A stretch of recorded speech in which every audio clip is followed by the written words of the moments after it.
Entenda como o Rio Grande do Sul chegou onde chegou. Rio Grande do Sul. Tragédias. Caos. O controle pela opinião. Choveu forte ao longo do dia. O MTT estaria barrando caminhões da Defesa Civil. Mas o Rio Grande não é isso, mas sim um lugar incrível.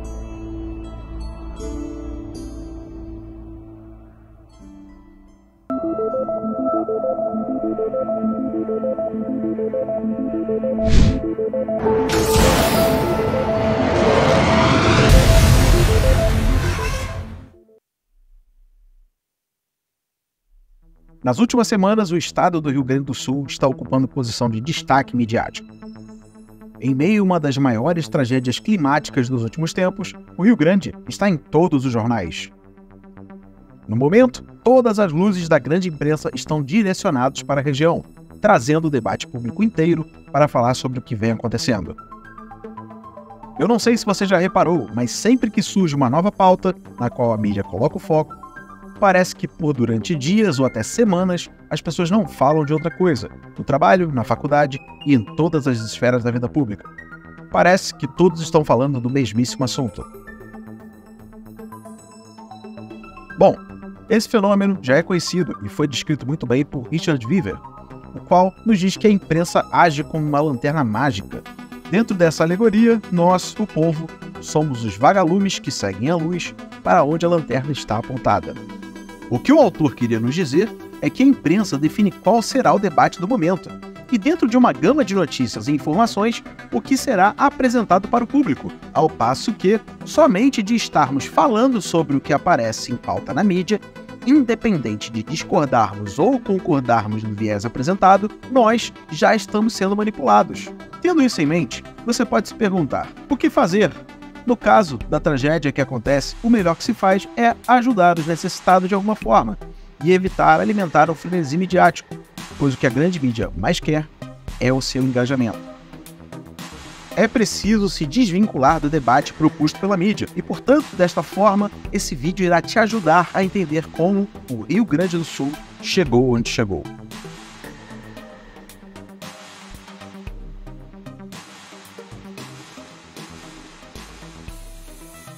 Este vídeo não irá tratar sobre a recente tragédia no estado e os debates de engenharia ambiental e climática.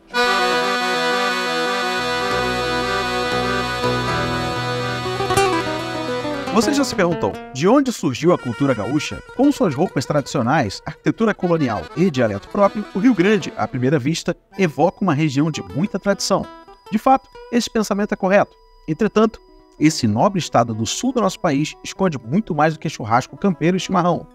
Essa é uma terra de histórias, batalhas e surgimento de novas ideias. Portanto, a proposta desse vídeo será lhe mostrar como que o Rio Grande do Sul, ao mesmo tempo que é um estado de costumes preservados, também desponta como um grande influenciador de novas ideias na história do nosso país.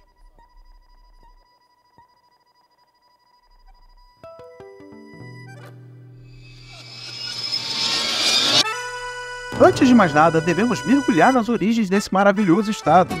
Você já deve saber sobre a chegada dos portugueses em 1500, onde viria a ser o Brasil, e da coragem dos homens daquele tempo. Imbuídos de grandes ideais, embarcaram em viagem sem volta com destino ao Novo Mundo. Talvez isso não. Até porque você foi obrigado pelo Estado a participar do seu processo doutrinário, conhecido como escola. E lá você ouviu falar sobre as capitanias, os portugueses, malvadões, a colonização. Mas o que você provavelmente não ouviu foi sobre o desenvolvimento cultural e político do Rio Grande do Sul. Os conflitos que marcaram e a história real, perpetrada por homens de inteligência e vontade, que atuaram na realidade em prol dos seus interesses.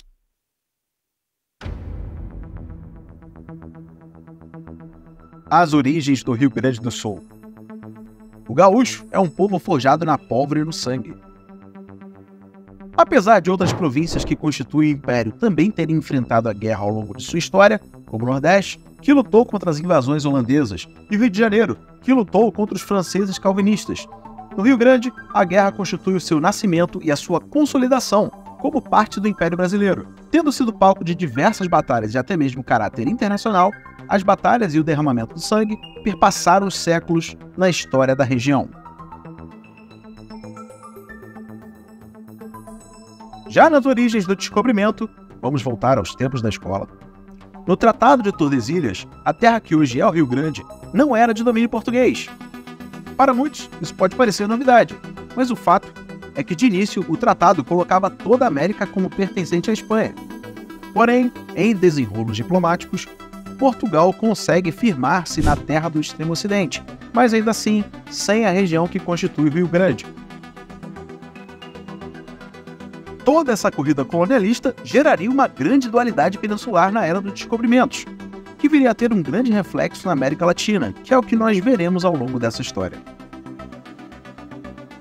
No reinado de Dom João III de Portugal, é quando de fato inicia-se o processo de colonização dos territórios recém-descobertos.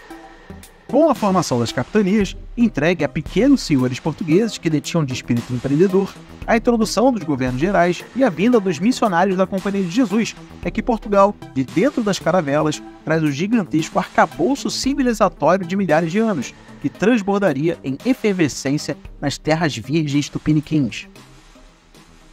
Os jesuítas, como também eram conhecidos os integrantes da Companhia de Jesus, membro dessa ordem religiosa fundada por Santo Inácio de Loyola, que tinha a finalidade levar o evangelho para o mundo inteiro, são por muitos considerados os verdadeiros agentes da edificação do Brasil e da América Latina, sendo as suas missões responsáveis pela disseminação da cultura, da língua, da escrita e da moral aos povos indígenas que aqui preexistiam aos ibéricos. Entretanto, o Rio Grande do Sul, nesse início, como eu já havia dito, não era de domínio português, e sim espanhol, ao passo que foram os espanhóis os responsáveis por esse processo primordial de colonização rio-grandense. Aqui está a semente da influência hispânica do Rio Grande que persiste até a atualidade. O gaúcho é a cruza doméstica do índio, do espanhol e, posteriormente, português, que caracteriza o indiato. O rosto talhado e o bigode preto fino, este já não é o índio por inteiro, e, portanto, indiato. Já a origem do nome gaúcho não se sabe ao certo. O que se entende é que provavelmente tenha surgido derivado da expressão guacho, que estaria relacionado ao que se diz respeito a um animal que é criado à parte de sua mãe. Daí temos o paralelo. O gaúcho é o índio que é criado fora de sua aldeia, expulso por ser diferente e que vai para junto do espanhol, sendo assimilado à sua cultura. Avançando na história, no cenário internacional, o evento mudaria a história da Península Ibérica e dos territórios além-mar. De Lisboa, em 24 de junho de 1578, larga a esquadra de 500 navios do então rei Dom Sebastião I de Portugal, rumo a uma cruzada militar no atual Marrocos. Das margens, todos saúdam o rei que parte para a batalha. Todavia, o que ninguém contava era que o rei jamais voltaria. Com o desaparecimento do rei em batalha, é instaurada uma crise de sucessão em Portugal, na qual a coroa portuguesa acabaria repousando na cabeça do monarca espanhol, Dom Filipe II, resultando na famosa União Ibérica. Nesse período de aproximadamente 60 anos, resulta no fim das demarcações fronteiriças da América, o que produziu um afluxo de portugueses para a região onde viviam os gaúchos, o povo que já falava a língua espanhola, e que também dominava diversas técnicas de produção demandada nas outras províncias de penetração portuguesa. Esse intercâmbio entre portugueses e espanhóis na região que se tornaria a província do Rio Grande de São Pedro durante o Império nos ajuda a explicar o posterior alargamento da influência cultural lusitana na região, o que fez falante de português, porém com um dialeto espanholado. Toda essa configuração política, mudança nas demarcações territoriais, dualidade peninsular e idas e vindas de portugueses e espanhóis na região, ditaria o caminhar das relações entre as duas atuais potências globais que partilhavam ambições sobre essa terra fértil e estratégica. Os conflitos que daí se seguem só haveria a ter fim após quase 2 séculos. A primeira grande crise aconteceu no meio do século XVIII, com o chamado Tratado de Madrid. Esse tratado alargou os territórios portugueses na América, trazendo a região do Rio Grande de São Pedro dentro do Império Português, em troca Portugal cederia uma cidade fundada na boca do Foz do Rio da Prata, chamada Colônia de Sacramento, cidade que existe até os tempos atuais. Em um mero esquema diplomático, o povo gaúcho, que antes pertencia ao domínio espanhol, acordava sob a bandeira lusitana. Quais desdobramentos sairiam disso? Muito provavelmente, ambas as potências já especulavam possíveis reações a isso. Entretanto, a corrente política que existia nas cortes de ambos os impérios peninsulares visava a supressão dos jesuítas, que, segundo eles, detinham um enorme poder conflituoso com o Estado, e a crise na região era vista como oportuna para esse objetivo. Infelizmente, o que se sucedeu foi uma grande tragédia. Agora, sob domínio português, na chamada Região das Missões, os indiatos daquele local, catequizados, falantes do espanhol, considerados de cidadania espanhola, foram autuados a partir daquela terra para o outro lado do rio Uruguai, a oeste, que era de posse espanhola. Numa amostra do que se tornaria a ser o espírito aguerrido do gaúcho, aqueles índios se recusaram a sair. A figura de Sepete Araju é emblemática ao proferir como líder dos gaúchos: "Esta terra é nossa e nos foi dada por nosso Senhor." Dá-se então as conhecidas guerras guaraníticas, onde índios e alguns jesuítas lutam contra ambas as coroas ibéricas e acabam por dizimados. O Rio Grande é banhado de sangue.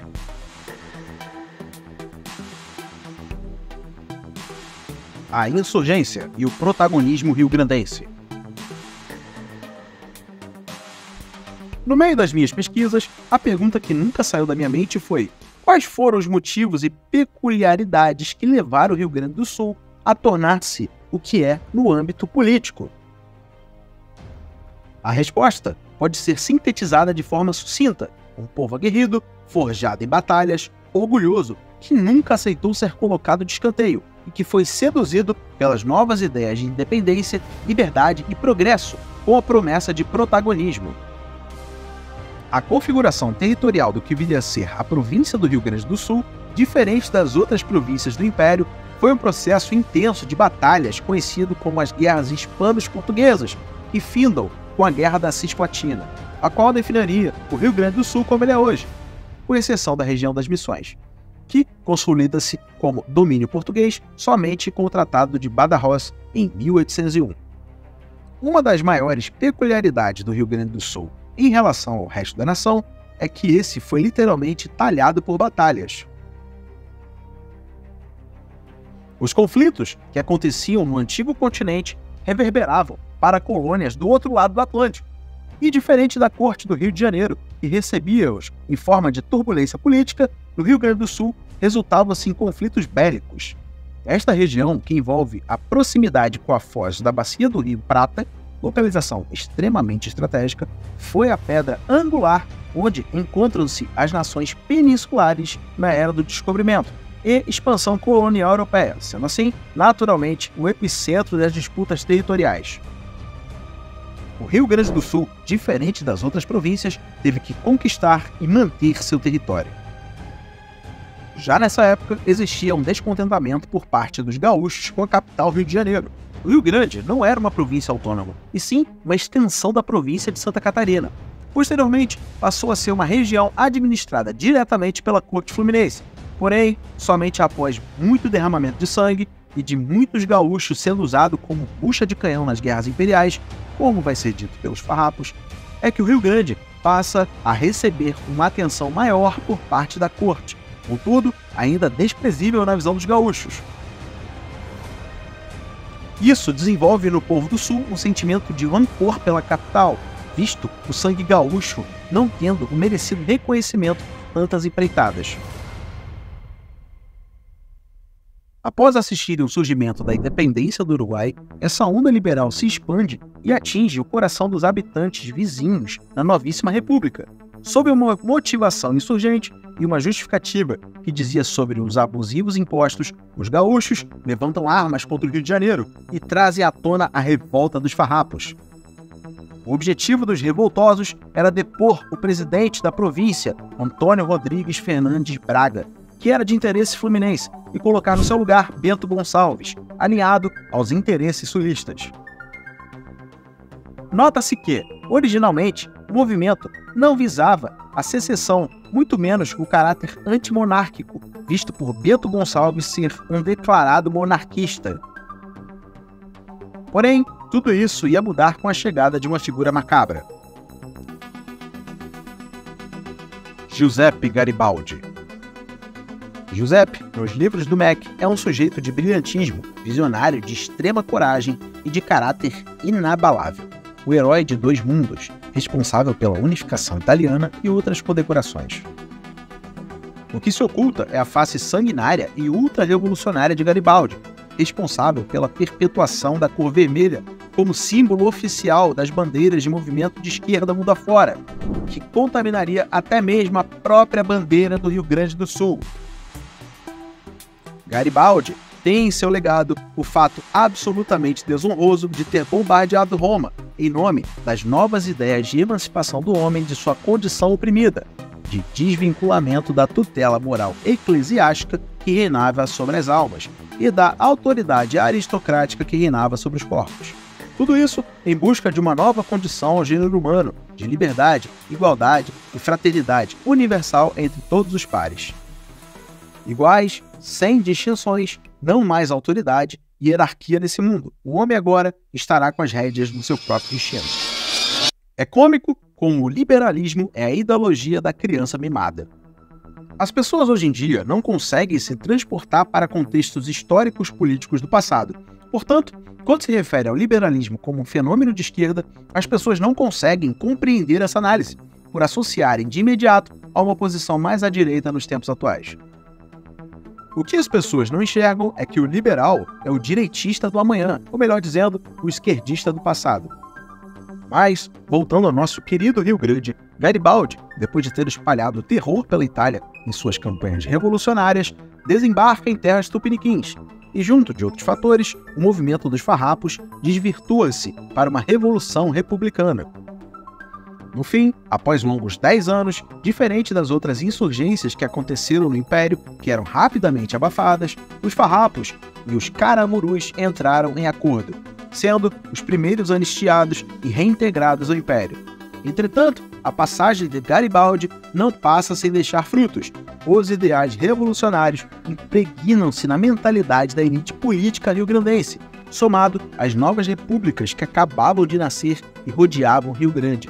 Aflora em seus membros o sentimento de propósito de serem articuladores e promotores das novas ideias que pairavam sobre o mundo. Aqui é o embrião do que transformaria o Rio Grande do Sul em um polo político que irradiaria para a capital e para os impérios dos princípios modernos. A partir daí, passaram-se 100 anos de protagonismo rio-grandense na esfera política.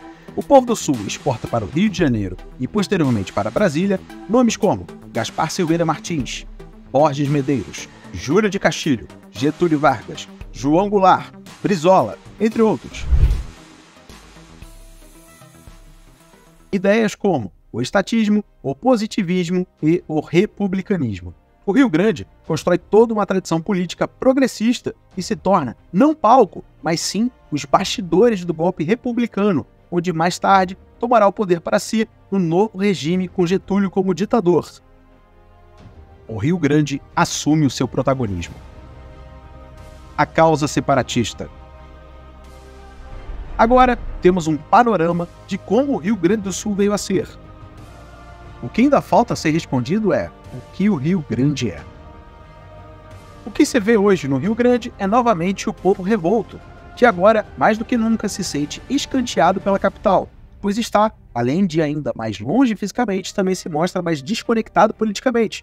O Brasil de Brasília, burocrático e impessoal, é simplesmente incapaz de alcançar os confins do Brasil.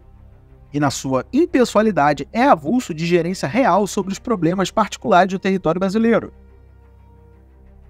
Toda a crise política que persiste no Brasil, desde pelo menos a redemocratização, gera novamente, no sentimento sulista, a antipatia com a capital, somado ao passado de revoltas do Estado e sua ânsia de protagonismo. Ali se torna terra fértil para o surgimento de movimentos separatistas. Entretanto, é muito interessante notar que a pauta separatista agora se transfira aos meios ditos como de direita no espectro político brasileiro. O O que constitui essa passagem? Seria o avanço das ideias políticas? A mudança das motivações? Ou até mesmo a ignorância do povo brasileiro em não compreender os excessos políticos? A resposta, ao que me parece, é um pouco de tudo. O Brasil, agora, é um estado burocrático que não permite a secessão. A lei positiva tem por único objetivo a tutela do maior número de indivíduos sobre a sua zona tributária, ao contrário de um estado pessoal que é parte da própria nação, como um organismo vivo que possui identidade cultural e linguística. Uma secessão nos tempos atuais, diferente de um fratricídio, como seria nos tempos monárquicos, hoje configuraria-se como nada mais que um desaparelhamento da máquina estatal, como uma peça de engrenagem que se desmonta. O que se vê também no movimento Sul é o meu país, que teve o auge no início da última década, é a prerrogativa de um não pertencimento à universalidade brasileira, marca do nosso país, que faz do brasileiro um povo indefinível como uma coisa só, sendo de origem uma nação multicultural, que para o gaúcho considera que não se aplique muito bem, pois se vê de cultura muito distinta da do resto do país. O que se acende na mesma via é um movimento conhecido como gauchismo, que além da alegada desconexão com o resto do país, é de uma identidade própria. Também se baseia em propostas de união do povo do Sul, proteção da tradição e desenvolvimento da cultura gaudéria. Em terceiro lugar, um determinismo que paira sobre certas mentes que argumentam sobre uma natural separação, uma vez o Rio Grande sendo de composições geográficas únicas dentro do território brasileiro. Também é possível enxergar o surgimento de novos movimentos que se intitulam como Paladinos da Liberdade, conhecido como libertários, que proclamam o regionalismo. Toda essa amálgama é o que dá tom para esse novo barril de pólvora que o Rio Grande do Sul pode vir a ser, apesar de estar bem controlado atualmente. Portanto, respondendo à pergunta, o Rio Grande é a conjuração de várias aventuras que se unem em uma grande epopeia que retrata uma região que se configura como a pedra angular e epicentro bélico na era colonial envolvendo Portugal e Espanha, uma região que bebeu dos dois mundos, mas que no fundo nunca quis deixar de ser brasileira, como vimos entre os gaúchos, das missões e os farrapos na sua concepção. De personalidade aguerrida e espírito insurgente, talhado em batalhas e forjado no sangue, um povo que se orgulha e não abre mão de suas tradições, pois conhece e ama as suas origens. Rio Grande é ao mesmo tempo um bastião conservador e um polo político progressista. O hoje e o amanhã do Rio Grande. Agora, depois de tudo que foi abordado, você deve estar pensando, certo, mas o que tudo isso tem a ver com o que vem acontecendo no momento com o Rio Grande do Sul? A resposta é tudo.